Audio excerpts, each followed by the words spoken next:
What's up, everybody? Welcome to Truth About Design, where we give candid truths and guidance on the design industry. And in this episode, we are going to be talking about ageism in tech, but not the type of ageism that you might be thinking about. Today, we are talking about why older designers are better than younger designers. Ageism is a huge issue in the tech industry. People over 50 are seen as too slow to keep up with the fast pace of the industry. They don't really get it. They aren't willing to push the envelope anymore. They aren't willing to put in the hours. Now, this is an important topic because everyone gets older. And true, you can't deny some of the science around age-related decline. You have more aches and pains, your energy levels are a bit lower, and you need to take more breaks. But let's also not ignore the science around brain development either. Now, it's been proven that the human brain is not fully developed until age 25, and some argue that the full extent of your mental faculties isn't available until over age 30. Now, there's a reason why you aren't allowed to run for president if you're younger than 35. The brain retains its ability to learn and adjust to new ideas and stimuli, a concept called neuroplasticity, well into your 70s. Now, based on my experience teaching a diverse group of students how to make a career change into UX design, any trouble older students had with picking up on the topic of UX had nothing to do with age and everything to do with fear. Once they overcame their fears of not being good enough or being too old, the older students who had aptitude for the field progressed much faster than younger students with similar aptitude. And when it comes to true design thinking, designers over 40 are always better than younger designers, even if the designer starts late in life via career change.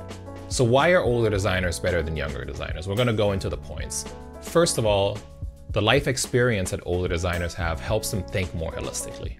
Now, a big part of design and creativity in general is thinking in systems and making unexpected connections.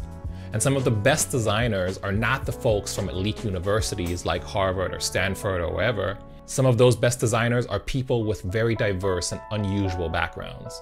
So, when you're older, you've had more time to experience and process the world. And if you've used that time wisely, you've developed an openness and wisdom that's unmatched by any younger designer.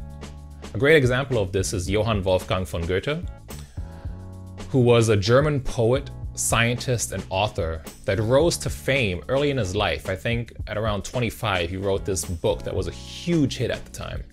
However, it wasn't until a time period from the mid-50s until his late 60s that he entered into one of the most amazing periods of productivity in the history of the human race.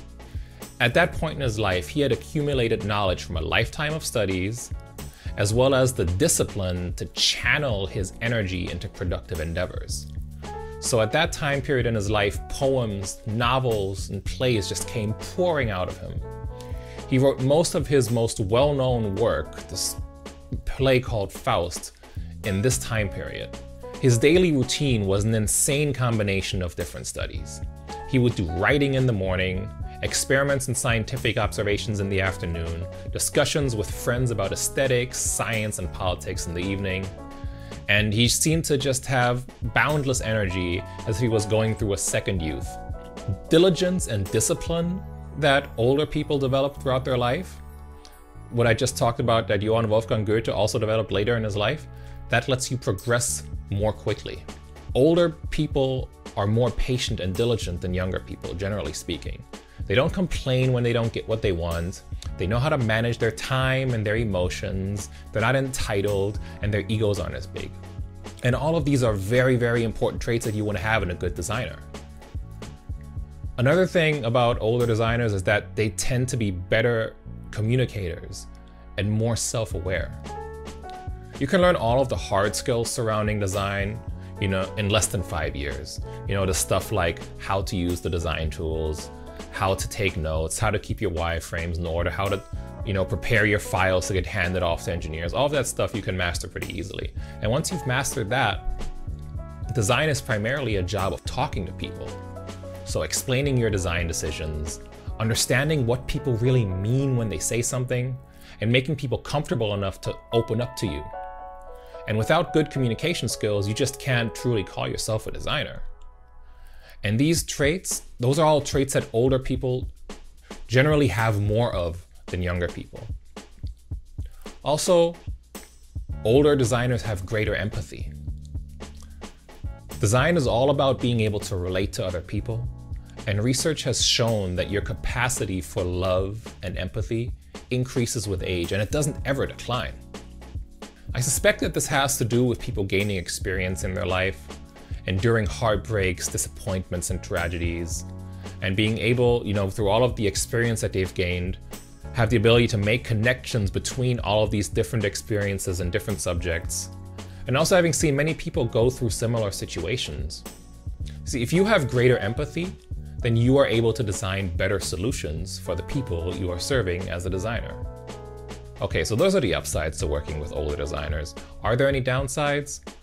Of course, there are some potential downsides to working with an older designer. So all of those positives I listed above, they assume that a person has spent their life developing their awareness and their openness and their confidence. And not every person does this. There are plenty of older people who are stubborn, risk-averse, lazy, and have no excitement for life.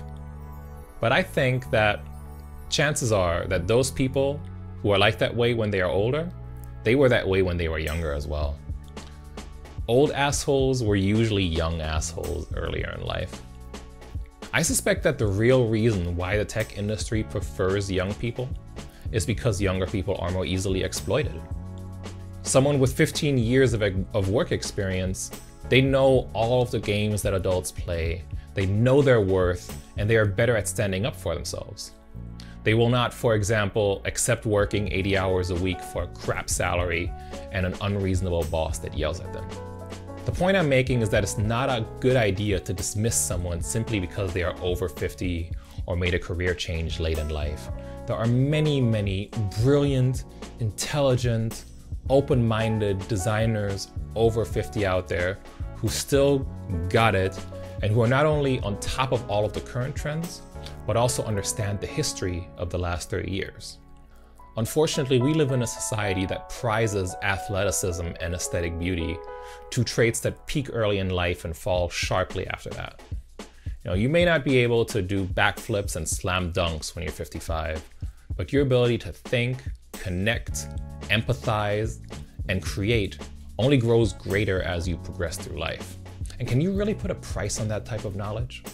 So that's it for this episode. What I would love to hear from you guys is, have you ever experienced ageism in your career? Have you worked with some incredible older designers in your career? I'd love to hear from you either in the comment section or at info@truthaboutdesign.com. And that's it for this episode. See you soon. Peace out.